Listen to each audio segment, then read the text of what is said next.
Good morning students. इस वाले video में हम ये वाला क्वेश्चन करने वाले हैं जो कि मेरा कंटिन्यूटी एंड डिफरेंशिबिलिटी से। तो सबसे पहले आप वीडियो को पॉज करके इस क्वेश्चन को अच्छे से ट्राई कीजिए और अपना आंसर कमेंट कीजिए। आओ तो हम स्टार्ट करते हैं। तो क्वेश्चन में हमसे बोला है for a twice differential function f x g x is define as g x equals to f dash x whole square plus f double dash x into f x on interval a to e for a is less than b is less than c is less than d is less than e। और f of a given है 0, f of b 2 given है, f of c -1 है, f of d 2 है and f of e 0 है। Then find the minimum number of zeros of gx हमें find करना है। gx हमें गिवन है f dash x whole square plus f double dash x into f x. अगर हम यहाँ से ध्यान से ऑब्जर्व करें तो ये मेरा जो जी एक्स है ये डिफ्रेंसिएशन है किसका, F x into F dash x का। ठीक है, क्योंकि हमने एफ डैश एक्स को रखा, एफ एक्स का किया तो एफ डैश एक्स हो गया और एफ डैश एक्स मिलकर करके एफ डैश स्क्वायर। फिर हमने एफ एक्स को रखा, एफ डैश एक्स का किया तो एफ डबल डैश एक्स हो गया। ठीक है, इस फंक्शन को मैं एच एक्स लेट कर रहा हूँ तो ये एच एक्स इक्वल्स टू मेरा हो जाएगा F x into F dash x.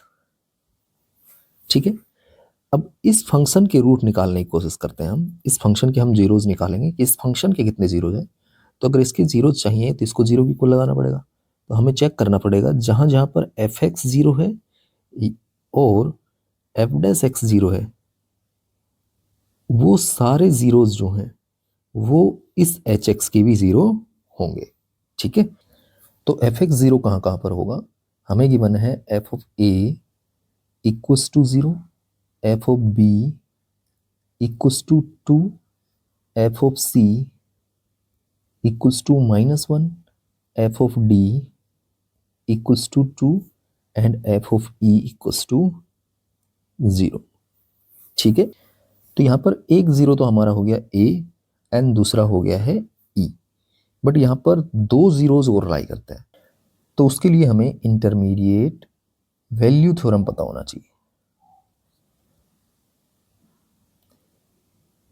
जब भी हमारे पास F of x1 into F of x2 less than 0 हो तो f का एक रूट x1 और x2 के बीच में लाई करेगा। जैसे अगर यहां पर देखा जाए f of b into F of c 2 into -1 less than 0 हो गया तो एक रूट इसके बीच में लाई करेगा, उसे मैं b डैश बोल दे रहा हूं।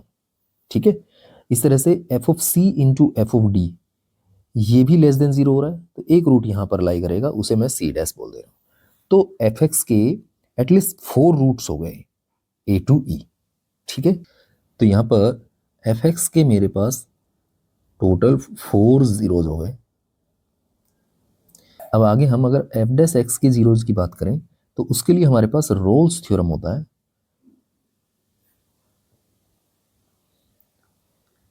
रोल्स थ्योरम हमें बोलता है कि एफ एक्स के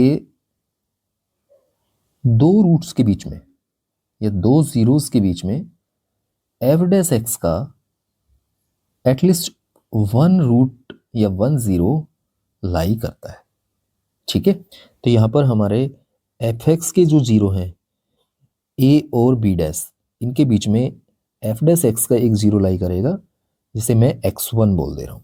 ठीक है, and b dash and c dash के बीच में भी एक जीरो लाई करेगा जिसे मैं x2 बोल दे रहा हूं और सी डैश और ई के बीच में एक जीरो लाई करेगा जिसे हम x3 बोल दे रहे हैं। ठीक है, तो यहां पर हमारे जो एफ डैश एक्स के जीरो हो जाएंगे वो 3 जीरोस रहेंगे। तो टोटल एच एक्स के जीरो कितने बनेंगे, एच एक्स के हमारे जीरोज बन जाएंगे कितने, एच एक्स हमारा है F x into F dash x तो ये टोटल 7 जीरोज हो जाएंगे। ठीक है, अब अगर हम जी एक्स की बात करें तो जी एक्स हमारा क्या है, जी एक्स एच डैश एक्स के इक्वल है क्योंकि हमने इसको एच एक्स लेट किया है और ये डिफ्रेंसिएशन ऑफ दिस फंक्शन है एच एक्स का तो ये एच डैश एक्स ही हो जाएगा। अब हमें मालूम है कि एच एक्स के मेरे जीरोज हैं कितने 7, तो एच डैश एक्स के जीरोज क्या हो जाएंगे, हमने अभी ऊपर देखा कि अगर एफ एक्स के रूट 4 हैं तो एफ डैश एक्स के रूट्स कितने हो जाते हैं, एक लेस, ठीक है। तो अगर एच एक्स के 7 रूट्स हैं तो एच डैश एक्स के रूट्स हमारे कितने हो जाएंगे, 6। तो इसके जो जीरोज हैं वो 6 जीरोज हो जाएंगे, ठीक है। तो यहाँ पर मिनिमम नंबर ऑफ जीरोज कितने हो जाएंगे हमारे जी एक्स के, 6। तो ये अपने आप में एक अच्छा क्वेश्चन था। अगर आपको वीडियो अच्छा लगा हो तो please like share and subscribe my channel. Thank you for watching this video.